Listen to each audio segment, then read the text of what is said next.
Hare Krishna Krishna Krishna Hare Hare, Hare Ram Ram Ram Hare Hare. Krishna Krishna Krishna Hare Hare, Hare Ram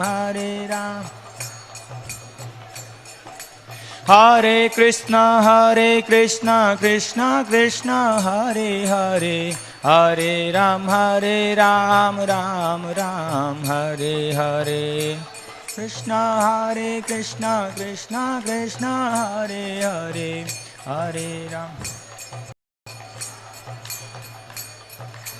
Hare Krishna Krishna Krishna Hare Hare, Hare Ram Ram Hare Hare. Krishna Krishna Krishna Hare Hare, Hare Ram Hare Krishna Krishna Krishna Hare Hare, Hare Ram Ram Hare Hare. Krishna Krishna Krishna Hare Hare, Hare Ram.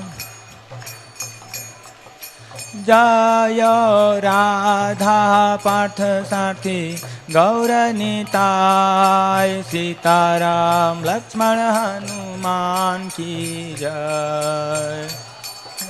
Partha Sarthi Gaura Nitai, Sitaram Lakshmana Hanuman ki jai. Jai Prabhupada, Jaya Prabhupada, Prabhupada, Srila Prabhupada, Prabhupada,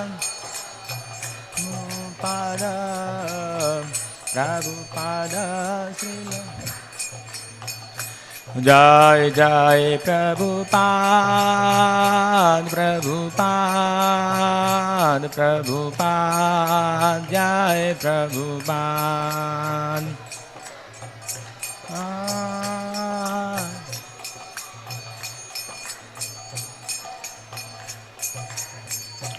Nitai Gaur Hari Bol, Hari Bol, Hari Bol, Hari Bol, Hari Bol.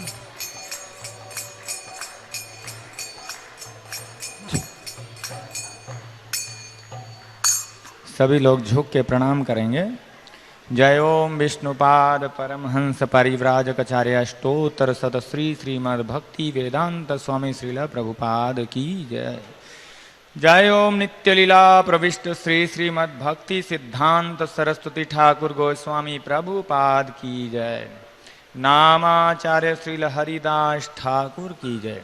प्रेम से बोलो श्री कृष्ण चैतन्य प्रभु नित्यानंद श्री अद्वैत गदाधर श्रीवास आदि गौर भक्त वृंद की जय। श्री श्री राधा कृष्ण गोप गोपीनाथ श्याम कुंड राधा कुंड गिरी गोवर्धन की जय। गंगा माई की जय, यमुना माई की जय, वृंदे देवी तुलसी महारानी की जय। वृंदावन धाम की जय, मथुरा धाम की जय, पुरुषोत्तम क्षेत्र जगन्नाथपुरी धाम की जय। नवद्वीप मंडल मायापुर धाम की जय। श्री श्री राधा श्याम सुंदर श्री कृष्ण बलराम की जय। श्री श्री जगन्नाथ बलदेव सुभद्रा महारानी की जय। श्री श्री पंचतत्व श्री राधा माधव अष्ट सखी वृंद की जय। हरे कृष्ण महामंत्र की जय। हरि नाम संकीर्तन यज्ञ की जय। इस्कॉन फाउंडर आचार्य जगत गुरु श्रील प्रभुपाद की जय। इस्कॉन बीबीटी फाउंडर आचार्य जगत गुरु श्रील प्रभुपाद की जय। इस्कॉन वर्तमान आचार्य वृंद की जय। समवेत गौर भक्त वृंद की जय। All glories to assembled devotees, Hare Krishna. All glories to assembled devotees, Hare Krishna. All glories to assembled devotees, Hare Krishna. All glories to Sri Guru and Gauranga. All glories to Srila Prabhupada, Jagat Guru Srila Prabhupada ki jai. Nitai Gaur Premanande. Namo Vishnu Padaya Krishna.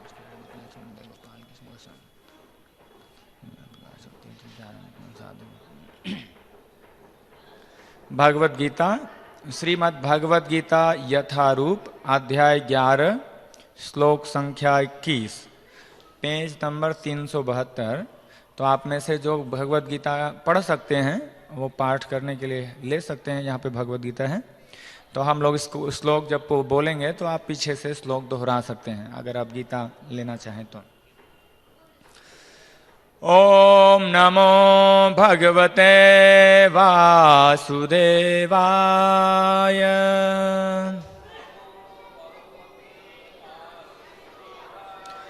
ओम नमो भगवते वासुदेवाय।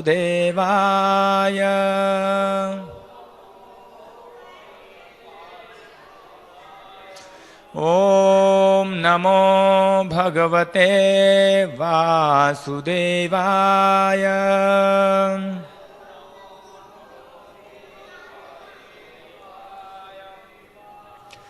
अमीहि त्वां सुरसंघा विसन्ति।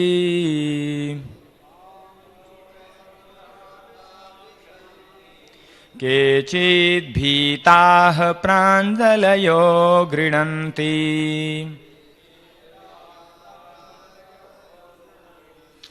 स्वस्तीत्युक्त्वा महर्षि सिद्धसंघाः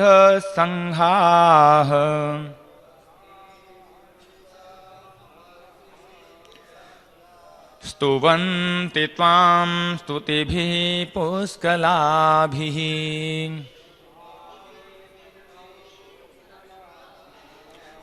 अमीहि त्वां सुरसंघा विसन्ति।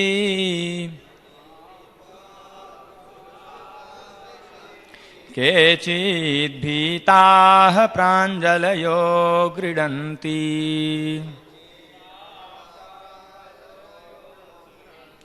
स्वस्तीत्युक्त्वा महर्षि सिद्धसंघाः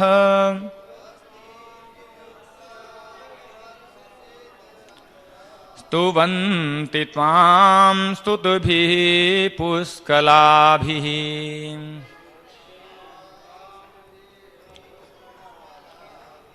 अमीहि त्वां सुरसंघा विसन्ति।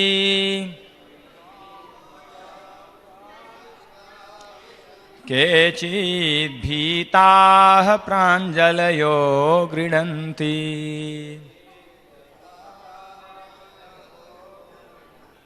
स्वस्तीत्युक्त्वा महर्षि सिद्धसंघाः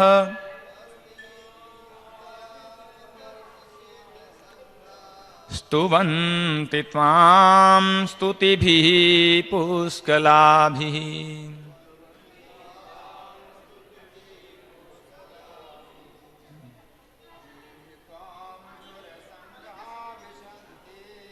अमीहि त्वां सुरसंघा विसन्ति।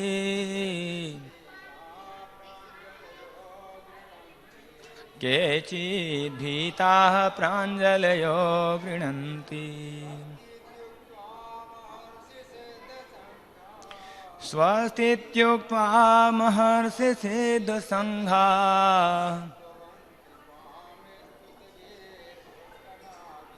स्तुवन्ति त्वां स्तुतिभिः पुष्कलाभिः। और कोई बोलेंगे?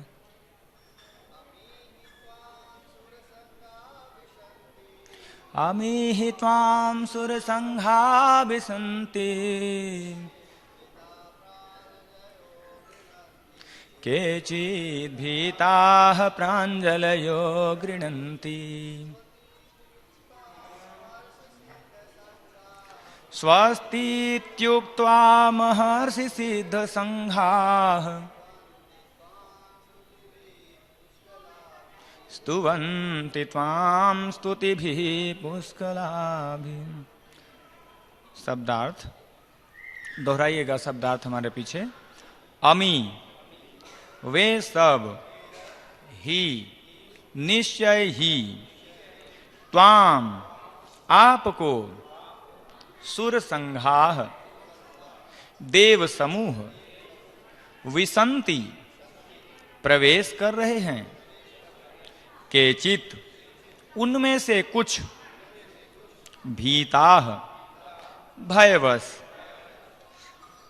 प्राञ्जलयः हाथ जोड़े गृणन्ति स्तुति कर रहे हैं स्वस्ति कल्याण हो इति इस प्रकार उक्त्वा कहकर महाऋषि महर्षि गण सिद्ध संघाः सिद्ध लोग स्तुवन्ति स्तुति कर रहे हैं त्वाम आपकी स्तुति भी प्रार्थनाओं से पुष्कला भी वैदिक स्तोत्रों से।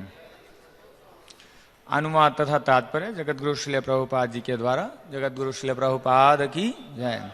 तो अनुवाद दोहराइएगा आप लोग। देवों का सारा समूह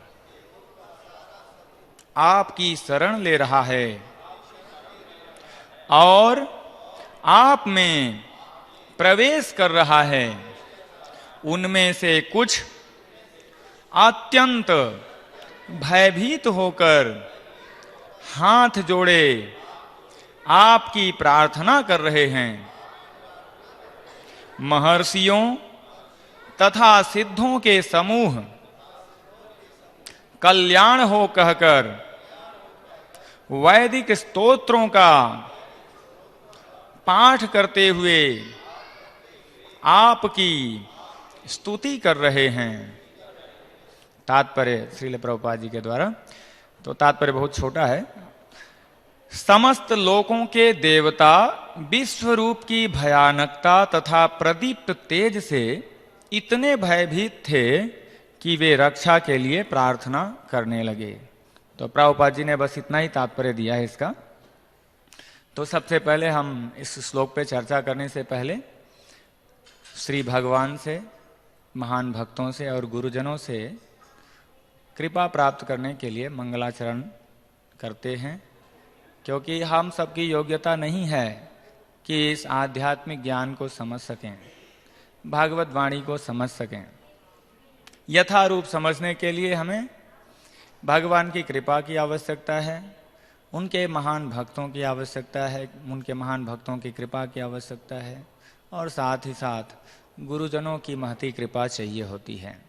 तो इसलिए हम सब हाथ जोड़ करके हृदय से ये जब श्लोकों का उच्चारण करेंगे, जिनको याद होगा वो साथ में बोलेंगे, और जिनको नहीं याद होगा सिर्फ मन में यही प्रार्थना करेंगे भगवान से कि हम सही सही भगवान के इस दिव्य ज्ञान को, आध्यात्मिक ज्ञान को, भगवान के निर्देश को हृदयंगम कर पाएं और अपने जीवन में उतार पाएं। ओम अज्ञानतिमिरान्धस्य ज्ञानाञ्जनशलाकया चक्षुरुन्मीलितं येन तस्मै श्रीगुरवे नमः। श्रीचैतन्यमनोभीष्टं स्थापितं येन भूतले स्वयं रूप कदा मह्यं ददाति स्वपदान्तिकं। वन्देऽहं श्रीगुरो श्रीयुतपदकमलं श्रीगुरून् वैष्णवांश्च। श्रीरूपं साग्रजातं सहगण रघुनाथान्वितं तं सजीवं साद्वैतं सावधूतं परिजनसहितं कृष्णचैतन्यदेवं श्रीराधाकृष्णपादान् सहगण ललिता श्रीविशाखान्वितांश्च। हे कृष्ण करुणा सिन्धो दीनबन्धो जगत्पते गोपेश गोपिकान्त राधाकान्त नमोऽस्तुते। तप्तकाञ्चन गौराङ्गी राधे वृन्दावनेश्वरी वृषभानुसुते देवी प्रणमामि हरिप्रिये। वाञ्छाकल्पतरुभ्यश्च कृपा सिन्धुभ्य एव च पतितानां पावनेभ्यो वैष्णवेभ्यो नमो नमः। जय श्री कृष्ण चैतन्य प्रभु नित्यानंद श्री अद्वैत गदाधर श्रीवासादि गौर भक्त वृंद। हरे कृष्णा कृष्ण कृष्ण हरे हरे, हरे राम राम राम हरे हरे। हरे कृष्ण। तो आप सब भक्तों का हार्दिक स्वागत है इस्कॉन दिल्ली की ओर से। आज श्रीमद् भगवद गीता यथारूप अध्याय 11 श्लोक संख्या 21। अध्याय का नाम है विराट रूप। तो इससे पहले कुछ श्लोकों में चर्चा हो रही है कि किस प्रकार भगवान ने अपने भक्त, परम भक्त, प्रेमी भक्त अर्जुन को दिव्य दृष्टि प्रदान करते हैं कि हे अर्जुन, हाँ मैं तुमको दिव्य दृष्टि प्रदान करता हूं, अब तुम इससे मेरे विश्व रूप को देखो। अब उस विश्व रूप को जब अर्जुन देख रहे हैं तो उसमें बता रहे हैं अर्जुन फिर पिछले श्लोक 15वें श्लोक से भगवान को बोल रहे हैं कि मैं क्या क्या देख रहा हूं आपके विश्व रूप में। बोल रहे हैं पश्यामि देवांस तव देव देहे सर्वांस तथा भूत विशेष संघान ब्रह्मांडमीशम कमलासनस्थ मृषिंच सर्वानुरगांश दिव्यान। अर्जुन ने कहा हे भगवान कृष्ण, मैं आपके शरीर में सारे देवताओं तथा अन्य विविध जीवों को एकत्र देख रहा हूं। मैं कमल पर आसीन ब्रह्मा, शिव जी तथा समस्त ऋषियों एवं दिव्य सर्पों को देख रहा हूं। तो ये अर्जुन बोल रहे हैं। और क्या देख रहे हैं अर्जुन? अनेक बाहुदर वक्त्र नेत्रम पश्यामि त्वाम सर्वतोऽनंत रूपम नान्तम न मध्यम न पुनस्तवादिम पश्यामि विश्वेश्वर विश्वरूप। अर्जुन और देख रहे हैं क्या? हे विश्वेश्वर, हे विश्वरूप, मैं आपके शरीर में अनेकानेक हाथ, पेट, मुंह, आंखें देख रहा हूं जो सर्वत्र फैले हुए हैं और जिनका अंत नहीं है। आप में न अंत दिखता है, न मध्य, न आदि। किरीटिनम गदिनम चक्रिणम च तेजो राशिम सर्वतो दीप्तिमंतम पश्यामि त्वाम दुर्निरीक्षम समन्ता दीप्ता नलाक द्युति मप्रमेयम। आपके रूप को उसके चकाचौंध तेज के कारण देख पाना कठिन है, क्योंकि वह प्रज्वलित अग्नि की भांति अथवा सूर्य के अपार प्रकाश की भांति चारों ओर फैल रहा है। तो भी मैं इस तेजोमय रूप को सर्वत्र देख रहा हूं जो अनेक मुकुटों, गदाओं तथा चक्रों से विभूषित हैं। तो इस प्रकार से बहुत सारी चीजें अर्जुन देखते हैं। कि आप परम गेय वस्तु हैं, परम आधार हैं, आश्रय हैं। फिर पिछले श्लोक में पिछले से आप आदि अंत मध्य ये सब से रहित हैं, आपका यश अनंत है, आपकी असंख्य भुजाएं हैं। इस प्रकार से अर्जुन बताते हैं कि मैं क्या क्या देख रहा हूं। और पिछले श्लोक में ये श्लोकों को देखते हुए पिछले श्लोक में बताए कि आपके इस भयानक रूप को देख करके संसार के सारे लोगों के जो निवासी हैं वो भयभीत हैं। सारे लोगों के निवासी ही नहीं बल्कि जितने लोकपाल हैं उन लोगों को शासन करने वाले जो वहां पे अधिकृत राजा लोग हैं, जो नियंता है लोगों के, वो सब भयभीत हैं। और आज के श्लोक में फिर ये बता रहे हैं अर्जुन कि अमी ही त्वाम सुर संघा विसंति। आज के श्लोक में विशेष रूप से बता रहे हैं कि अमी ही त्वाम सुर संघा विसंति। 3 प्रकार के लोगों को बता रहे हैं जो भगवान की शरण ले रहे हैं यहां पे। तो बोल रहे हैं देवों का सारा समूह, वे सब, अमी मतलब वे सब। कौन कौन? सुर संघा, देवताओं के समूह, वो सारे क्या कर रहे हैं? विसंति। तो विसंति का दो अर्थ होता है। यहां पे प्रभुपाद जी तात्पर्य में इस ट्रांसलेशन में विसंति का अर्थ शरण लेना बताते हैं, और साथ ही प्रभुपाद ने दूसरा भी अर्थ अनुवाद में दे रहे हैं, प्रवेश कर रहे हैं। तो प्रभुपाद ने इसका तात्पर्य बहुत कम दिया है, लेकिन श्रीमान जीतामित्र प्रभु जी के द्वारा इसका तात्पर्य विशेष रूप से दिया गया है कई पेज में। तो आप श्री भगवान ने कहा, मैं उसका विशेष तात्पर्य प्राप्त कर सकते हैं। तो मैं देख रहा था कि प्रभु जी ने बहुत अच्छी तरीके से इसके श्लोक के एक एक पार्ट को बहुत अच्छा से वर्णन किया है। विशेष रूप से विसंति, तो सुर संघा विसंति। तो यहां पे पहली लाइन में, यहां पूरे श्लोक में ये 3 प्रकार के लोग हैं जो कि भगवान की शरण ले रहे हैं। पहला जो है सुर संघा विसंति, एक कुछ देवता ऐसे हैं जो भगवान की शरण ले रहे हैं।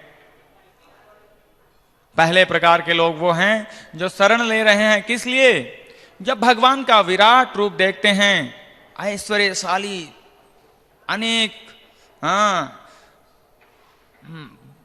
भुजाएं, अनेक प्रकार से जो भगवान का असीम शक्ति जब देखते हैं, ऐश्वर्य देखते हैं, तो सारे देवता, कुछ देवता जो प्रथम कोटि के हैं, वो क्या सोच रहे हैं कि अरे अनजाने में कहीं हमने भगवान श्री कृष्ण के प्रति अपराध तो नहीं किया है। वो सोचने लगे, जैसा कि प्रभु जी ने तात्पर्य में दिया है बहुत अच्छे तरीके से। तो वो सोचने लगे कि हमने ना जाने कहीं, हो सकता है कहीं जाने अनजाने अपराध तो नहीं हुआ है कृष्ण से, तो क्यों ना हम कृष्ण की शरण ग्रहण करें, क्योंकि भगवान तो भक्त वत्सल हैं, जो भी शरण में आता है उससे प्रसन्न हो जाते हैं।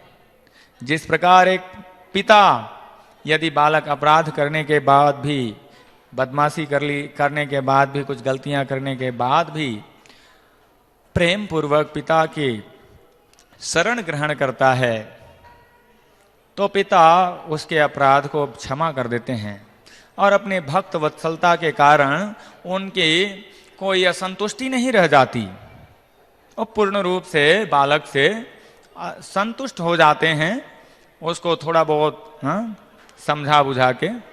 लेकिन अब उनका रोष नहीं रह जाता, उनका असंतुष्टि नहीं रह जाता, बल्कि वो जो असंतोष था वो भक्त वत्सलता, जो पितृवत्सलता है, जो उनका प्रेम है, प्रेम वात्सल्य है, उसकी बाढ़ से वो सब असंतोष धुल जाता है।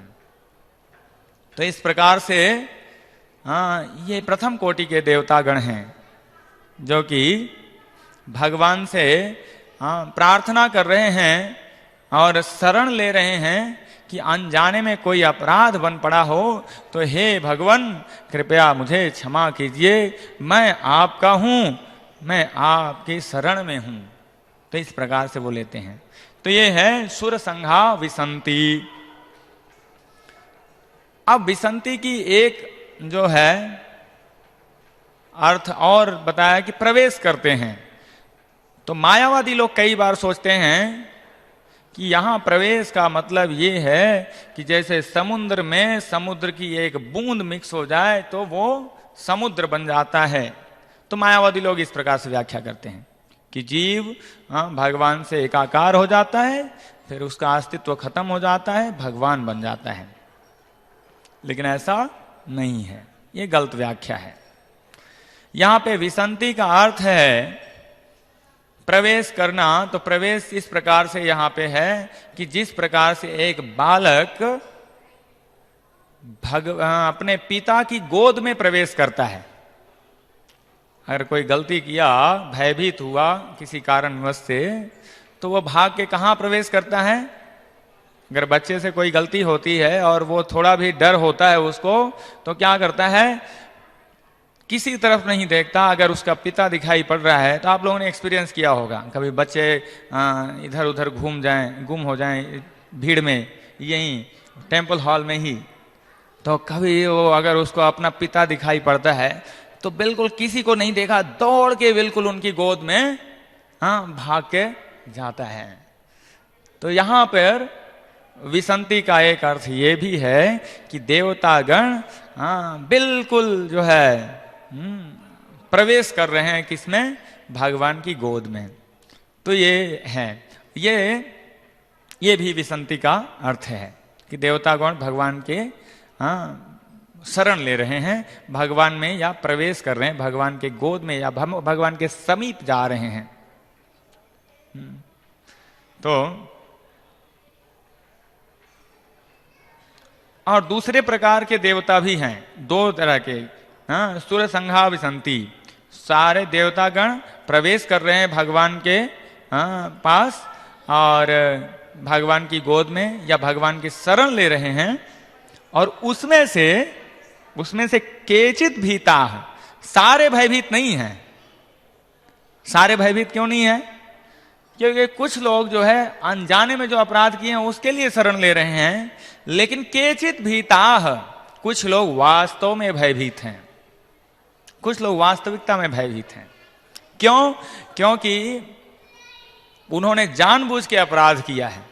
कुछ ऐसे भी देवता हैं, उदाहरण के लिए किसी को याद है कौन जानबूझ के भगवान के प्रति अपराध किया था? किसी को पता है? इंद्र। बहुत बढ़िया। तो इंद्र जैसे देवता जो कि जानबूझ के भगवान के प्रति अपराध किए, जब गोवर्धन पूजा भगवान ने शुरू कराई तो इंद्र को अपनी शासन शक्ति के शासन सत्ता के कारण गर्व हो उठा और वो भूल गए अपनी मर्यादा को और भगवान के भगवत्ता को। तो उन्होंने क्या किया, ब्रज में अनेक प्रकार के आपत्तियां खड़ी की।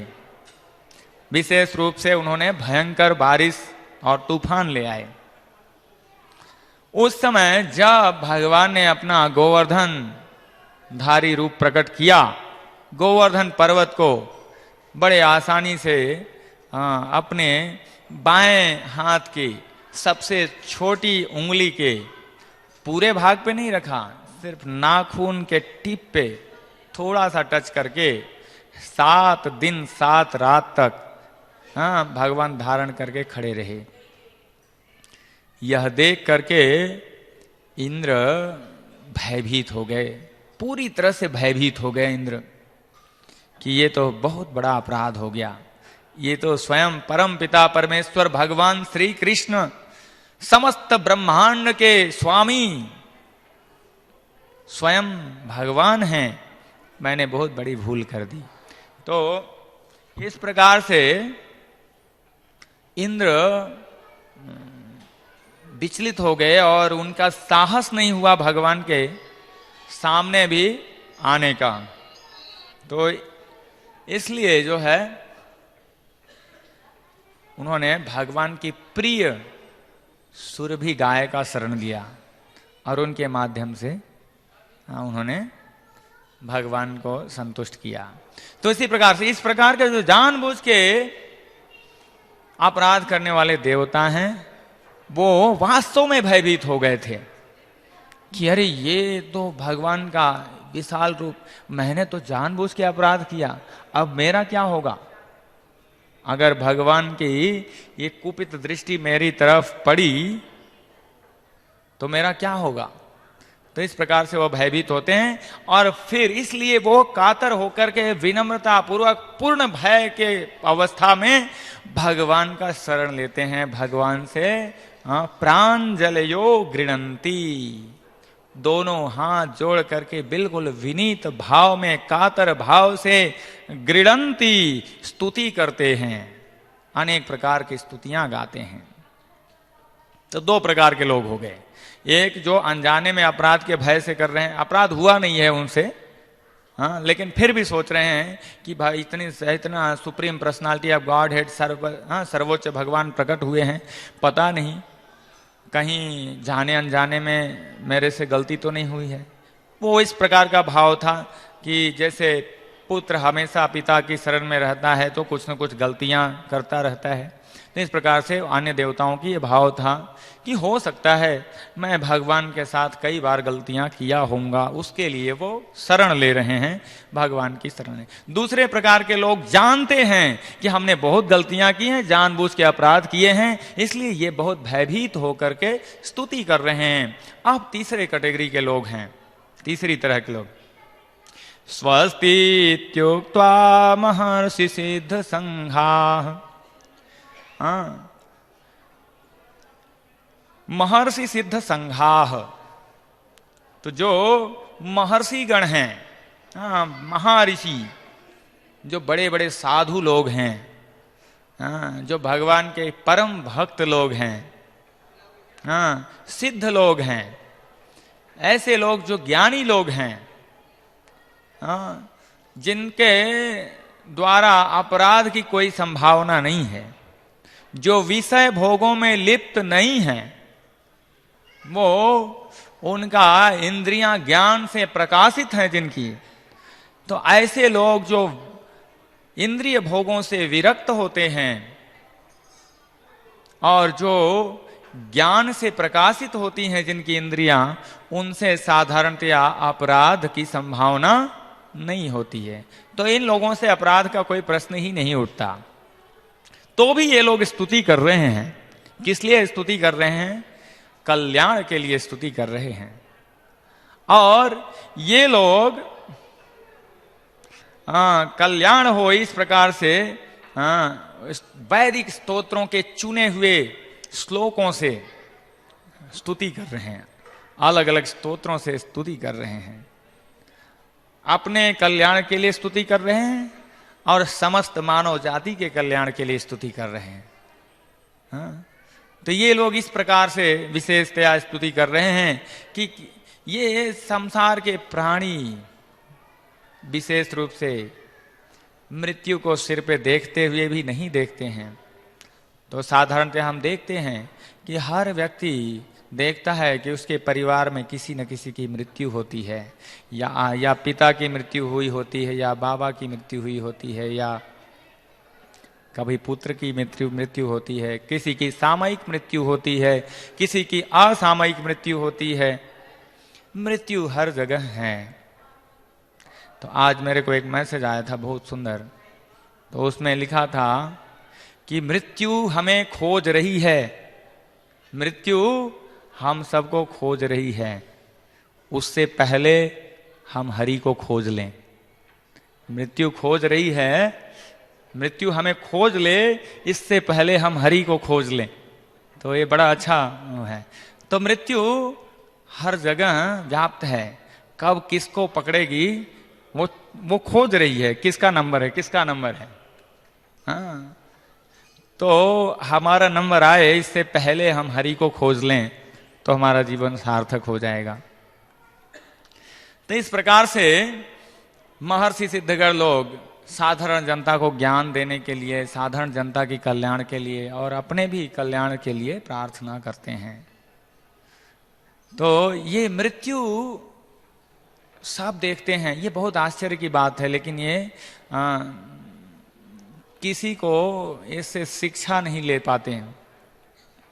जैसे एक बड़ा अच्छा मेरे को कहानी याद आ रहा है, 2 मिनट में बताऊंगा। एक बार एक स्त्री थी, उसका छोटा पुत्र कुछ बिल्कुल नौजवान पुत्र जो है शरीर छोड़ दिया। बहुत दुखी हुई, बहुत मतलब हृदय टूट गया। तो वो रोते हुए अपना दुख ले करके, उसे पता चला पास में भगवान बुद्ध आए हुए हैं और उनकी महिमा उसने सुनी हुई थी। तो उसने सोचा कि हम चल के उनसे ही इस बात पे जो है परामर्श करते हैं कि विधाता ने ऐसा कठोर जो है निर्दयता हमारे ऊपर क्यों दिखाई। अभी तो हमारे पुत्र की जाने की उम्र नहीं थी, तो बहुत छोटा था, तो ऐसा क्यों हुआ। तो जाके महात्मा बुद्ध से प्रश्न पूछती है कि हे महात्मन, आप तो सर्वज्ञ हैं, आप कृपया मेरे प्रश्न का उत्तर दीजिए। बोले कि मेरे ऊपर ये विधाता का निर्दयतापूर्ण कहर क्यों हुआ है, और मैं आपसे प्रार्थना करती हूं, आप तो समर्थ हैं, आप कृपया मेरे पुत्र को जिंदा कीजिए। तो महात्मा बुद्ध ने बोला कि मैं आपके प्रश्न का उत्तर दूंगा, लेकिन मेरा एक जो है काम कर दो, आप एक कार्य करिए। बोले क्या? बोले मुझे एक मुट्ठी सरसों चाहिए, सरसों के दाने। बोले हाँ अच्छा। बोले पड़ोस में किसी से भी मांगाओ। बोले अच्छा, लेकिन एक शर्त है कि केवल उसी घर से मांगना है जिस घर में कभी किसी की मृत्यु नहीं हुई है। पूरा लाइन से लेके आज तक पूर्वजों से लेके कभी कोई मृत्यु नहीं हुई है, उसी के घर से चाहिए मुझे वो सरसों के दाने। आप लेके आओ। वो जाती है पड़ोस में, सबके पास जाती है, मुझे सरसों के दाने दो। सब देने के लिए तैयार होते हैं। बोले लेकिन एक शर्त है, आपके घर में किसी की मृत्यु तो नहीं हुई? वो सोचता है मेरे पिताजी तो हैं, बाबा भी हैं, लेकिन बाबा के बाबा तो चले गए हैं। तो बोले तो नहीं चाहिए। ऐसे ही करते करते पूरे गांव में घूमते रही, उसको कहीं भी ऐसा नहीं मिला जहां पे मृत्यु नहीं हुई हो। तो आके अब उसको अपना उत्तर स्वयं ही मिल गया।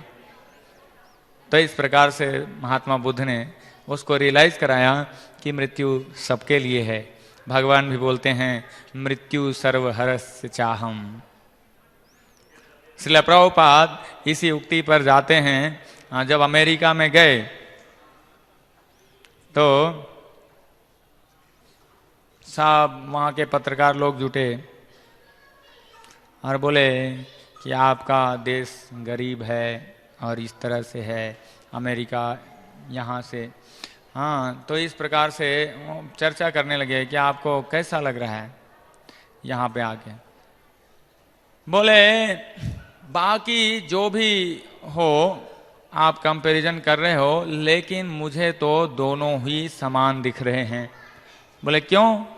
कि मुझे एक चीज जो है दिखाई पड़ रही यहाँ पे जो दोनों जगह कॉमन है। बोले क्या? सारे आपका मनी मॉनेटरी सिस्टम हो सकता है अच्छा हो, आपके यहाँ भौतिक सुख सुविधाएं अच्छी हों, और वहाँ पे थोड़ा सड़कें खराब हो, आपकी उन्नति हो, उसमें आपका रेटिंग थोड़ा ऊपर नीचे हो सकता है। लेकिन एक रेटिंग मैं जानता हूँ जो कि पूरा पूरा बराबर है, इक्वल है। बोले वो क्या है? बोले मृत्यु दर बराबर है 100%। American also die 100%, Indian also die 100%। उसमें कोई कमी बेसी नहीं है। तो इस प्रकार से हमें ये याद रखना चाहिए कि ये मृत्यु हमारे सर पर है। मृत्यु हमें खोज ले, इससे पहले हम हरि को खोज लें। तो ये बहुत आवश्यक है। तो कई सारे महान भक्त हुए हैं जिन्होंने ये अपने पद चिन्ह दिए हैं, हाँ, अपने द्वारा करके दिखाया इस भक्ति मार्ग को भगवान के शरण ग्रहण करने के लिए। सो इतने बड़े बड़े लोकपाल हैं, बड़े बड़े देवी देवता हैं, बड़े ऐश्वर्यशाली लोग हैं, वो सब भगवान की शरण ग्रहण कर रहे हैं। कोई भय से, कोई ज्ञान से, तो कोई प्रेम से। तो इस प्रकार से भगवत गीता में एक अन्य श्लोक भी आता है, कुछ मिलता जुलता ही है। वहां पे लोग भगवान के शरण ग्रहण कर रहते हैं कुछ प्राप्त करने के लिए। 7वें अध्याय में पहले हो चुका। चतुर्विधा भजन्ते माम जनाः सुकृतिनोऽर्जुन आर्त अर्थार्थी जिज्ञासु ज्ञानी च भरतर्षभ। ये 4 प्रकार के लोग शरण ग्रहण करते हैं। लेकिन इस श्लोक के तात्पर्य में प्रभुपाद बोलते हैं, और भगवान स्वयं भी अनुवाद में भी बताते हैं, इसके श्लोक में ही खुद बताते हैं, प्रभुपाद अनुवाद बता रहे हैं कि 4 प्रकार के लोग भगवान के शरण ग्रहण करते हैं। यद्यपि ये शुद्ध भक्त नहीं होते हैं, फिर भी ये पुण्यात्मा होते हैं। शरण न ग्रहण करने वालों से कई गुना श्रेष्ठ हैं। तो इसलिए हमें ये न केन प्रकारेण भगवान की शरण ग्रहण करनी चाहिए। तो ध्रुव महाराज भी एक बहुत सुंदर श्लोक भागवतम में बताते हैं कि किस प्रकार से भगवान को शरण ग्रहण करनी चाहिए। अकामो सर्व कामो वा मोक्ष कामो उदारधीः तीव्रेण भक्ति योगेन यजेत पुरुषः परम। तो चाहे हमारे अंदर कोई कामना नहीं हो, चाहे सभी प्रकार की इच्छाएं भरी पड़ी हों, चाहे हम जन्म मृत्यु के चक्र से छूट करके भगवत धाम जाना चाहते हो या मुक्ति प्राप्त करना चाहते हो, प्रत्येक स्थिति में हमें तीव्र भक्ति करना चाहिए। तीव्रेन भक्ति योगेन, तीव्र भक्ति से भगवान को उपासना करना चाहिए। तीव्र भक्ति का मतलब है उत्कट श्रद्धा, पूर्ण श्रद्धा। और पूर्ण श्रद्धा का मतलब है, क्या है पूर्ण श्रद्धा? हाँ, पूर्ण श्रद्धा है कि कृष्ण भक्ति होइले सर्व कर्म कृत होय। ये है पूर्ण श्रद्धा कि केवल भगवत भक्ति करने मात्र से हमारे समस्त कार्य संपन्न हो सकते हैं। इसमें विश्वास रखना, हाँ, भगवान का जो है इस बात में विश्वास रखना पूर्ण श्रद्धा है। और बाकी शरणागति के 6 लक्षण और हैं, तो मैं ज़्यादा डिटेल में इसका वर्णन नहीं करता हूँ। विशेष रूप से सबसे जो सरल उपाय है भगवान की शरण लेने का और भगवान की स्तुति करने का और भगवान से जुड़ने का, वो हरे कृष्ण महामंत्र की शरण लेना। हाँ, कली काले नाम रूपे कृष्णावतार, कली काल में भगवान नाम के रूप में अवतरित हुए हैं और ये नाम अवेलेबल है। किन्हीं भी भक्तों से मिलके हम भगवान के नामों का जप करना सीख सकते हैं। और हमारे पास जो कुछ भी है भगवान विधि बताते हैं। पत्रम पुष्पम फलम तोयम यो मे भक्त्या प्रयक्षति। तो पत्र पुष्प जो कुछ भी हमारी श्रद्धा है वो भगवान को अर्पण करें और भगवान के नामों के कीर्तन के माध्यम से, जप के माध्यम से भगवान की शरण ग्रहण करें। ये कलयुग की सबसे शॉर्टकट विधि है, सबसे आसान विधि है। ये कोई भी कर सकता है, एक छोटा बच्चा से लेके एक वृद्ध व्यक्ति तक कोई भी बड़ी आसानी से ले सकता है। इसमें कोई खर्चा नहीं लगता है, इसमें कोई बुद्धि, कोई पीएचडी डिग्री नहीं चाहिए होती है कि कुछ क्वालिफिकेशन नहीं चाहिए होता है। कहीं भी कोई नियम भी नहीं है कि किसी कभी कहाँ पे करना है, कहाँ पे नहीं करना। जहाँ भी मौका मिले भगवान के नाम का कीर्तन करिए और श्रद्धा पूर्वक जो भी हमारे पास हो भक्ति पूर्वक भगवान को अर्पण करिए और यहाँ से हमारा भगवान से कनेक्शन जुड़ जाता है। यही विशेष रूप से शरण लेने की विधि है इस कली काल में। तो ये बड़े ध्यान पूर्वक हमें याद रखना चाहिए कि कली काले नाम रूपे कृष्णावतार। अगर कोई कली काल में बोलता है कि भगवान को दिखाओ मेरे को, तो उसको ये हरि नाम दिखाना चाहिए। बोले है, इसको लेके आप अनुभव करिए, ये कली काल में भगवान नाम के रूप में आए हैं। तो हम यहीं पे विराम देते हैं और अभी प्रभु जी थोड़ा और प्रकाश डालेंगे। हरे कृष्ण।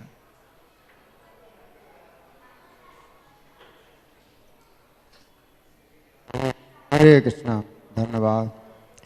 तो जैसा चर्चा हुई है आज के श्लोक में कि 3 प्रकार के लोग हैं जो कि भगवान के साथ कुछ व्यवहार कर रहे हैं।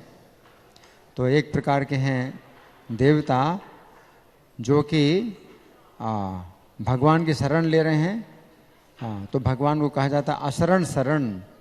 जिनको शरण नहीं मिलती है उनको भगवान शरण देते हैं। और दूसरे प्रकार के लोग हैं जो कि भयभीत हैं, तो वे स्तुति कर रहे हैं भगवान की। तो कहा जाता है भगवान को भव भय हरण, असरण शरण भव भय हरण। तो जो भव भय, जिनको भव का भय है, भव रोग का भय है, जिनको इस जन्म मृत्यु के समुद्र से जिनको भय है, तो वे भगवान की शरण लेते हैं अपने भय को दूर करने के लिए। असरण शरण भव भय हरण ना। और तीसरे प्रकार के लोग हैं जो कि स्वाभाविक रूप से ही भगवान का गुणगान करते हैं। निवृत्त तरसे रूपी गीय मानात, जिनके अंदर भौतिक इच्छा नहीं है, तो वे भगवान का गुणगान करते हैं। उनका वो जीवन ही होता है, उन्हें कोई भय नहीं है और ना उन्हें कोई मतलब वो निराश्रित भी नहीं है, ना वो उनको जो है कोई भय है, लेकिन वे भगवान का गुणगान करते हैं। तो ये स्वाभाविक होता है उनका गुणगान। निवृत्त तरसे रूपेगी मानात, तो भौतिक इच्छा उनके अंदर नहीं है, तो उनका ये जो है जीवन ही होता है, इसके बिना वे जीवित नहीं रह सकते हैं। तो भगवान का जो गुणगान है उनके लिए उसी प्रकार से जीवन होता है जैसे मछली का जीवन है पानी।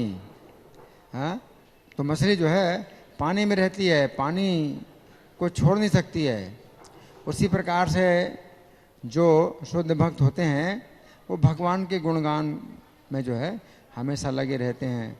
उनका ही गुणगान सुनना है, उनका ही गुणगान बोलना है। तो वो जो है निवृत्त तरसे रूपेगी ये माना, जिनकी तृष्णा समाप्त हो चुकी है, तो वे भगवान का जो है गुणगान करते हैं और वो उनका जीवन होता है।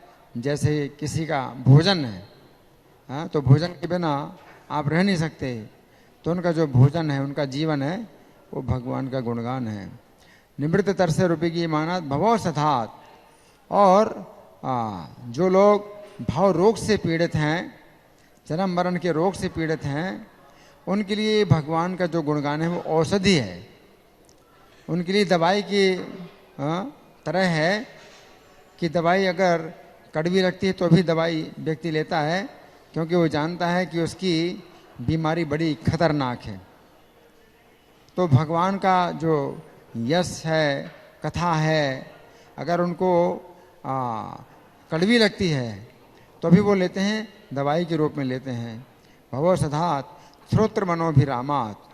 और तीसरे प्रकार के लोग होते हैं जो विषयी हैं, जो कि भौतिक कथाओं में कुछ मनोरंजन लेते हैं। तो उनके लिए भगवान की जो कथा है ये क्या है, मनोरंजन देती है। तो भगवान ऐसी लीलाएं करते हैं कि जो विषयी लोग हैं वो भी सुनेंगे तो उनका भी मनोरंजन होगा। तो इस प्रकार का अगर आप मनोरंजन करते हैं तो इससे बहुत लाभ है, आपका शुद्धिकरण भी होता है। तो मनोरंजन के लिए लोग कई प्रकार की कहानियाँ उपन्यास पढ़ते हैं, लेकिन वो जो कथाएं और उपन्यास होते हैं ये चेतना को दूषित करते हैं। तो अगर आपको मनोरंजन ही करना है कि कुछ मनोहर कहानियाँ पढ़ना है, अद्भुत घटनाएं पढ़नी है, तो भी भगवान की लीलाओं को अगर पढ़ते हैं तो आपको मनोरंजन भी होगा और साथ साथ आपका शुद्धिकरण भी होगा, चेतना भी शुद्ध होगी, है ना। तो हर प्रकार से व्यक्ति को भगवान में मन लगाना चाहिए। तो मनोरंजन के लिए भी भगवान की कथा सुननी चाहिए। और भवरोग की अगर आपको इलाज करना है, भवरोग का अगर आपको चिकित्सा करनी है तो भी आपको भगवान की कथा सुननी चाहिए। और अगर आपके अंदर कोई भौतिक इच्छाएं नहीं है